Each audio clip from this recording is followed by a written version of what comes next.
নেপালে সরকার বিরোধী আন্দোলনের নেপথ্যে যারা রয়েছেন তাদের মধ্যে অন্যতম ৩৩ বছর বয়সী কাঠমান্ডুর মেয়র বালেন্দ্র শাহ। নেপালে প্রধানমন্ত্রী কেপি শর্মা ওলির পদত্যাগের পর বিক্ষোভকারীদের মধ্যে নতুন করে আলোচনায় কাঠমান্ডুর মেয়র। তিনি সবার কাছে বালেন শাহ নামেই পরিচিত। সামাজিক যোগাযোগ মাধ্যমে এরই মধ্যে তাকে অন্তর্বর্তী প্রধানমন্ত্রী করার দাবিও ছড়িয়ে পড়েছে। বিস্তারিত ডেস্ক রিপোর্টে।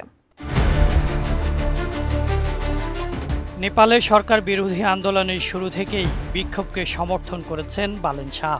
তিনি একটি ফেসবুক পোস্টে লিখেছেন, আমার পূর্ণ সহমর্মিতা যুবাদের সঙ্গে।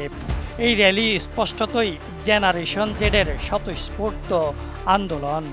রাজনৈতিক দল, নেতা ও কর্মীদের উচিত নয় তাদের স্বার্থে এই আন্দোলন ব্যবহার করা।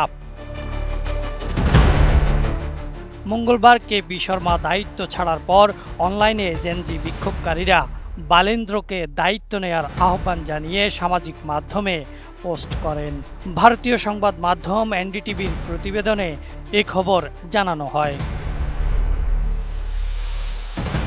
গত সপ্তাহে ফেসবুক, ইউটিউব সহ ২৬টি সামাজিক যোগাযোগ মাধ্যম বন্ধের ঘোষণা দেয় নেপাল সরকার।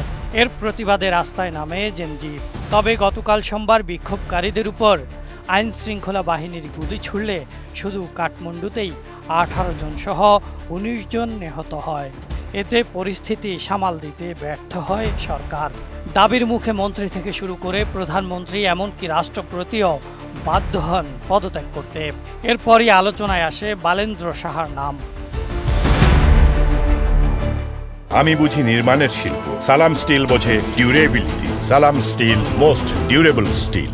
যদিও আন্দোলনের শুরুতেই বিক্ষোভকারীদের বিক্ষোভের অংশ নেওয়ার জন্য ২৮ বছর বয়সকে সীমা হিসেবে বেঁধে দেন, তাই তিনি সরাসরি আন্দোলনে যোগ দিতে পারেননি।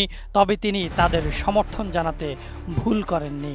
তিনি জানান, যদিও সশরীরে তিনি আন্দোলনে উপস্থিত হতে পারবেন না, তবে জেনজির প্রতি তার পূর্ণ সমর্থন থাকবে। ১৯৯০ সালে কাঠমান্ডুতে জন্মগ্রহণ করা বালেন নেপালে সিভিল ইঞ্জিনিয়ারিং নিয়ে পড়াশোনা করেন এবং পরবর্তীতে ভারতের বিশ্বসরায়া টেকনোলজিক্যাল ইউনিভার্সিটি থেকে স্ট্রাকচারাল ইঞ্জিনিয়ারিংয়ে স্নাতকোত্তর ডিগ্রি লাভ করেন। রাজনীতিতে আসার আগে বালেন শাহ নেপালের আন্ডারগ্রাউন্ড হিপ হপ জগতের র্যাপার এবং গীতিকার হিসেবে বেশ পরিচিত ছিলেন। প্রায় তিনি তার গানের মাধ্যমে দুর্নীতি ও বৈষম্যর মতো সামাজিক ইস্যুগুলো তুলে ধরতেন। ২০২২ সালে কাঠমান্ডুর মেয়র নির্বাচনে স্বতন্ত্র প্রার্থী হিসেবে অংশগ্রহণ করে ৬১,০০০-এরও বেশি ভোট পেয়ে তিনি জয়ী হন।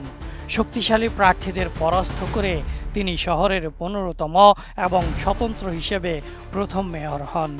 এরপর থেকে রাস্তা পরিচ্ছন্ন করা, সরকারি স্কুল উন্নয়ন এবং কর ফাঁকি দেওয়া প্রতিষ্ঠানকে নিয়ন্ত্রণের ব্যবস্থা নিয়েছেন।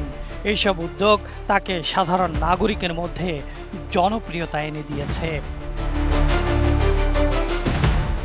এছাড়াও বালেনের জনপ্রিয়তা শুধুমাত্র নেপালে সীমাবদ্ধ নয়। টাইমস ম্যাগাজিন তাকে শীর্ষ ১০ উদীয়মান নেতাদের মধ্যে অন্তর্ভুক্ত করেছেন এবং নিউ ইয়র্ক টাইমস তার মাঠ পর্যায়ের নীতি ও স্বচ্ছতার প্রশংসা করেছে। Desk report, ATN news.